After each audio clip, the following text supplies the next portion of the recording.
mystics, Gnostics, and would-be heretics. In this video I'm discussing Maundy Thursday, and more specifically what is commonly known as the garden scene. The garden scene has two interesting actions taking place which have been combined into one event. The first action is Jesus sitting up while his disciples fall asleep when they should be keeping watch. The second action is the betrayal of Jesus by Judas with a kiss.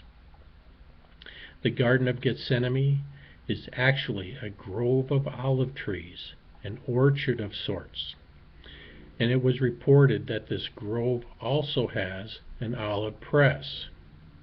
So it must be understood that this orchard, this olive tree grove, the Garden of Gethsemane, is private property, and to protect his olives from midnight poachers, the owner would not permit people to wander around there at night.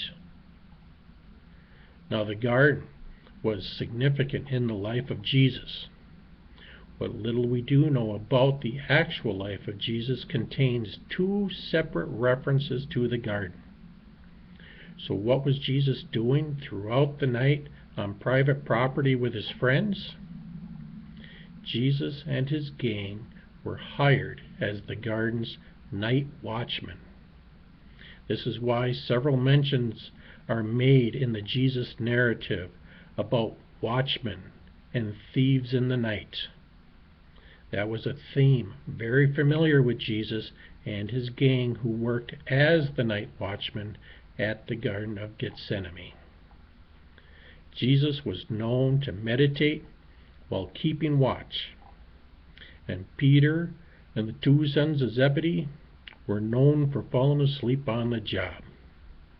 So Jesus and his gang were the night watchmen at the Garden of Gethsemane.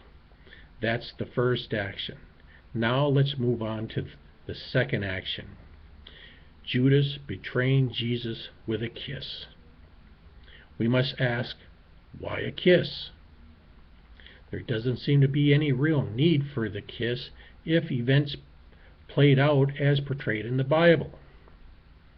Entering a secluded garden, and from a distance, Judas simply had to point out, see those guys over there? Jesus is the one on the left. For Judas to have to kiss Jesus, something else was taking place here. Imagine now a festival and a crowd, and Judas working that crowd. He makes his way through, greeting people as he went along. Casual greetings to some, more personal greetings to others, but Judas is definitely working a crowd. And following along behind Judas were the spies, the ancient equivalent to undercover police. They're keeping a distance from Judas as he greets people, mingles a while, then moves on. Then, when Judas comes upon Jesus, he greets Jesus with the customary kiss of a close acquaintance. And as Judas continues on with his mingling, the spies, having Jesus now identified, stayed in close proximity of Jesus, pretending to be a part of the reveling crowd. After the festivities began to break up and the crowd began to disperse, the guards were able to arrest Jesus without causing a riot. So what were these festivities during which Judas betrayed Jesus? When we look at the Jewish festivals, most festivals break into two groupings. Those group festivities that took place at the temple and later at synagogues, and those private festivities that took place at home with the family.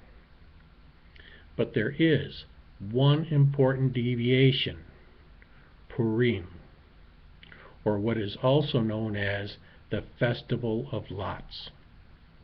Purim is the Jewish equivalent of Carnival, or Mardi Gras, a major party time when people dressed up in costumes and brandished noisemakers. Purim was like New Year's Eve and Halloween rolled all into one. Purim falls on the 14th day of Adar, which on our Gregorian calendar would be early March. Purim is approximately 30 days before Passover. So Jesus was not the Passover lamb that he was transformed into. Jesus was a mortal man, and he was not divine. He hung out with guys that he worked with, working as the night watchman, guarding the olive groves at Gethsemane. And he was later arrested at the close of the Jewish Mardi Gras, the Feast of Lots, or Purim. Those are the facts, which were known by only the most scholarly researchers at the Vatican, and now the facts have been revealed to you.